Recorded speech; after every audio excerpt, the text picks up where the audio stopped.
Covid हो गया, इतना डराते हैं लोग। हम अकाउंटिंग के टेक्निकल सब्जेक्ट को इंतहाई आसान करके पढ़ने वाले हैं। चलो फर्स्ट वीडियो की तरफ चलते हैं। जानते हो ये कौन है? ये हैं मिस्टर अली, ALW वाले। इन्होंने अभी अभी आईकॉम खत्म किया। अब आईकॉम में बिजनेस के बारे में जो कुछ पढ़ा उसको प्रैक्टिकल फील्ड में इम्प्लीमेंट करना चाहते हैं, मतलब बिजनेस शुरू करना चाहते हैं। हमारी अकाउंटिंग की जर्नी में ये हमारे साथ रहेंगे। ना सिर्फ ये, मेरी गंदी राइटिंग और आपकी डेबिट क्रेडिट की छोटी छोटी गलतियों की सारी फ्रस्ट्रेशन भी हम इन्हीं पे उतारेंगे। सही हो गया? अब अली ये सोच सकता है कि सिंपलेस्ट खुद ही काम कर ले सारा बिजनेस का, यानी खुद ही मैनेज करे, खुद ही स्टोरिंग करे, खुद ही टाइम मैनेजमेंट भी करे, ऑर्डर भी खुद ले, रिसीव भी खुद करे कॉल्स, सब कुछ अपने बिजनेस का खुद ही कर ले। मतलब कि इसका भी हाल बिल्कुल ऐसा होने वाला है। मेरे साथ भी मैं हूं।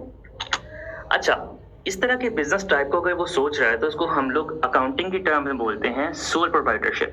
ये सिंपलेस्ट फॉर्म है बिजनेस की, ऑर्गेनाइज करने में भी, ऑपरेट करने में भी। आपके साथ कोई और बंदा ही नहीं है, आपने अकेले ऑर्गेनाइज करना है, अकेले ऑपरेट करना है, सारा प्रॉफिट भी आपका। अच्छा, इसमें ऑनर सब कुछ होता है, उसी के पास सब कंट्रोल है और वही बिजनेस के सब डिसीजंस ले रहा है कि हमने किसको डिस्काउंट देना है, कितना डिस्काउंट देना है, कब शॉप खुलेगी, कब शॉप बंद होगी।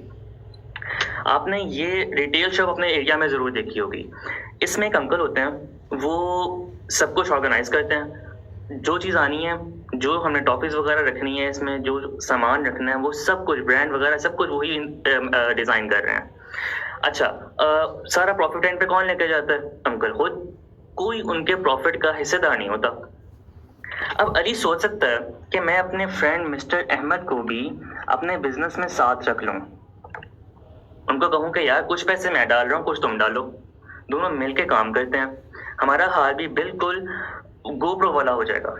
अच्छा, पार्टनरशिप जब बिजनेस में हम पढ़ते हैं तो ये ऐसा बिजनेस टाइप है जिसमें ऑनरशिप डिवाइड हो जाती है 2 या ज्यादा लोगों में। टोटल कितने? मैक्सिमम 20 लोगों में। पार्टनर्स शेयर करते हैं प्रॉपर्टी भी, स्किल्स भी, बिजनेस को स्टार्ट करने के लिए और ऑपरेट करने के लिए भी। यानी मेरा घर हो जाएगा, अहमद सामान डाल देगा और बिजनेस स्टार्ट कर जाएगा।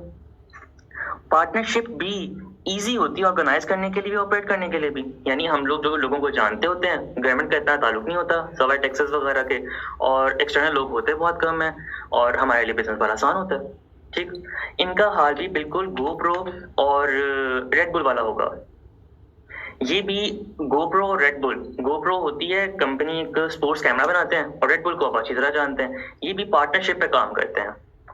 अच्छा, अब अली के साथ अगर अहमद ना मिला तो अली रुकेगा नहीं, बल्कि वो कहेगा कि मैं दुनिया के दूसरे इलाकों से भी लोगों को उठाऊंगा, बहुत सारे लोग इकट्ठे जमा करूंगा, अपने स्टूडेंट्स, टीचर्स, सबको इकट्ठा करके तो एक मैसिव लेवल पे बिजनेस शुरू करूंगा। इस तरह के इस बिजनेस को बोला जाता है जॉइंट स्टॉक कंपनी। अच्छा, अब जॉइंट स्टॉक कंपनी बनाना पार्टनरशिप बिजनेस और सोल प्रोप्राइटरशिप की तरह इतना आसान नहीं है। इसके लिए हमें कुछ रूल्स के लिए, कुछ हमें एक्ट्स के जरिए ऑर्गेनाइज करना पड़ता है इसको। सबसे पहले जॉइंट स्टॉक कंपनी ऐसे नहीं बन जाती, इसको हमें कंपनीज एक्ट 2017 जो आपकी पार्लियामेंट ने पास किया है, इस पे इसके साथ रजिस्टर करवाना पड़ता है, इसके अंडर इसके लॉज के मुताबिक चलाना पड़ता है। फिर जो कंपनी होती है उसका लीगल राइट होता है, मतलब वो एक इंसान की तरह एक्ट करती है, मुझे कोई कुछ कह नहीं सकता। क्यों? मैं पाकिस्तान का शहरी हूँ, मेरा लीगल राइट है। कंपनी भी अपना एक लीगल राइट रखती है, ठीक है, लेकिन ये ओन होती है बहुत सारे लोगों से, बहुत सारे लोग इसको इकट्ठा ओन करते हैं। ठीक है, कंपनी का अपना नाम होता है, ये उस नाम के साथ चीजें खरीद भी सकती है, बेच भी सकती है, इवन प्रॉपर्टी भी खरीद सकती है, कॉन्ट्रैक्ट्स भी बना सकती है, कुछ पैसे उधार भी ले सकती है, और ये सब नहीं, सिर्फ कोर्ट में एक्शन भी ले सकती है। कोर्ट में कंपनी अपने नाम के साथ जा सकती है। जैसे बाटा ने सर्विसेज पे केस कर दिया, उन्होंने उनका कोई कॉपीराइट वगैरह इशू किया होगा, फॉर एग्जांपल बात है कि उन्होंने उस पर केस कर दिया। अच्छा, जो लोग कंपनी में इन्वेस्ट करते हैं इनको हम लोग नाम देते हैं शेयर होल्डर्स का, कि कंपनी का लास्ट में जितना प्रॉफिट आएगा उसको ये लोग शेयर करेंगे। हमारे पास बेस्ट एग्जांपल है सर्विसेज शूज की। किसकी कंपनी है सर्विसेज शूज? जानते हो किसी बंदे को? नहीं। क्यों? क्योंकि सर्विसेज ने आम लोगों में, पब्लिक में अपने शेयर्स बेचे हुए हैं। सब जितने भी शेयर होल्डर हैं, जिसके पास जितने भी शेयर हों इसके, वो इसका शेयर होल्डर कहलाएगा, ठीक। और कंपनीज को रन करेंगे डायरेक्टर्स। अच्छा ये देखो, अब हो सकता है कि कोई भी वो अली जो है ALEE वाले अली कोई भी बिजनेस फॉर्म को यूज करें, लेकिन उनको रिस्क है किस चीज का। अगर फर्ज कर लें कि पार्टनरशिप शुरू कर दी, अली और अहमद बैठ के पैसों का हिसाब कर रहे हैं। देखा जरा वीडियो। एक तेरा, एक मेरा, दो तेरा, दो मेरा, तीन तेरा, तीन मेरा, 50-50 बराबर है। Everything okay, happy, very happy. ऐसा हो सकता है कि अहमद और अली में कोई एक बेचारा भोला है, अली भोला होगा, और वो इस तरह बेवकूफ बन जाए, आपको पता चला इसने क्या किया है। इस सब को रोकने का क्या तरीका है कि जो मासूम लोग हैं इनको इस तरह की चीजों से बचाने का क्या तरीका है, हम अकाउंटिंग करें। आप समझ आइए अकाउंटिंग की जरूरत क्या है हमें। हम फ्रॉड्स को डिटेक्ट कर लें, कोई भी चीज आगे पीछे हो रही होगी, हमारा रिकॉर्ड इतना मैसिव होगा कि हम उसमें से पकड़ लेंगे। फिर अगर कोई डिस्प्यूट हो जाए तो हम बुक्स ऑफ अकाउंट को प्रोड्यूस कर सकें कोर्ट में भी। हमारी अकाउंटिंग बुक्स इतने ऑर्गेनाइज्ड मैनर में बनी हो कि कोर्ट भी कहे कि यार अगर इन्होंने अपनी अकाउंटिंग बुक्स में ये बात लिखी है तो ये सच है, ये ठीक है।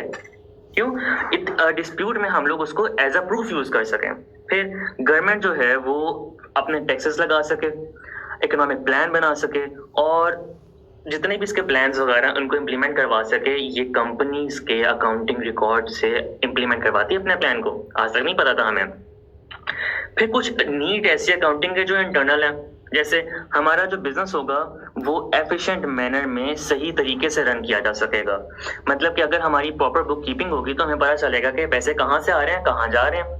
जब हमें ये पता चल जाएगा, हमें पता चल जाएगा हमारा प्रॉफिट कितना है, हम उस प्रॉफिट के साथ डिसीजन मेकिंग कर सकेंगे कि हमने आगे कितना मजीद इन्वेस्ट करना है, हमने अपने खर्चे कैसे रखने हैं, हमें सब बहुत अच्छी तरह मैनेज कर सकेंगे। ये सब कुछ हमें कौन दे रहा है, अकाउंटिंग दे रही है।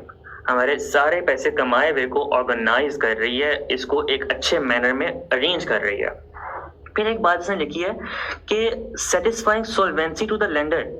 जिस बंदे ने आपको कुछ पैसे दिए रन करने के लिए, कुछ माल दे दिया उसने कि यार ये आप बेच लो, मुझे बाद में पैसे दे देना, आप उसको कैसे कहोगे कि मैं आपको पैसे दे सकता हूँ?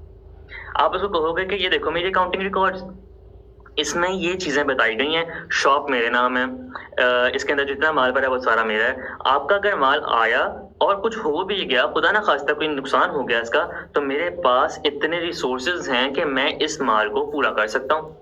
ठीक है, अपनी हम सॉल्वेंसी सेटिस्फाई कर देंगे अपने लेंडर को। ये थी अकाउंटिंग की जरूरत। अब आपने मशवरा देना है कि अली कौन सी अकाउंटिंग की जो कौन सा जो बिजनेस है वो टाइप इख्तियार करे और किस तरह से बिजनेस रन करे। फिर अब बात आती है कि अकाउंटिंग किस चीज की होगी। क्या हर चीज की अकाउंटिंग कर देंगे? क्या हर चीज लिख देंगे? बुक कीपिंग में हर चीज को एंटर कर देंगे? यार हमने अकाउंटिंग उस चीज की करनी है जिसके लिए हमने कुछ पैसे पे किए हैं या हमने कोई मॉनेटरी वैल्यू पे किया है। अकाउंटिंग हमेशा हमेशा हमेशा सिर्फ मॉनेटरी इवेंट्स की होगी, ऐसे इवेंट्स जो या तो पैसे देके की हुए, पैसे आए या गए, या पैसों की वैल्यू में कोई चीज आई गई। ठीक, accounting must be in relation to an event और transaction which can be measured in terms of money. मैंने गाड़ी बिजनेस में एंटर कर दी, अब वो पैसे तो नहीं थे, वो गाड़ी थी, लेकिन जो गाड़ी एंटर की उसकी कोई वैल्यू तो थी ना, 10 लाख की 20 लाख की गाड़ी थी, उसकी वैल्यू थी, तो हम लोगों ने उसको in terms of money measure तो कर लिया कम से कम। अच्छा, अब ऐसी चीज की अकाउंटिंग नहीं हो सकती जिसको हम in term of money consider ना कर सकें। जैसे आपने कोई पेपर दिए हैं अभी 10th के, उसकी कोई अकाउंटिंग नहीं है, क्यों? हम उस चीज को in terms of money measure नहीं कर सकते। फिर अभी पबजी लगाई, गेम जीत गए, चिकन डिनर तो हो गया, लेकिन इसके लिए कोई अकाउंटिंग एंट्री नहीं है।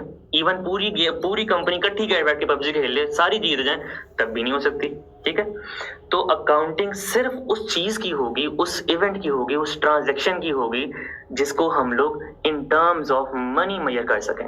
बहुत आसान सब्जेक्ट, बहुत आसान तरीके से एक्सप्लेन है।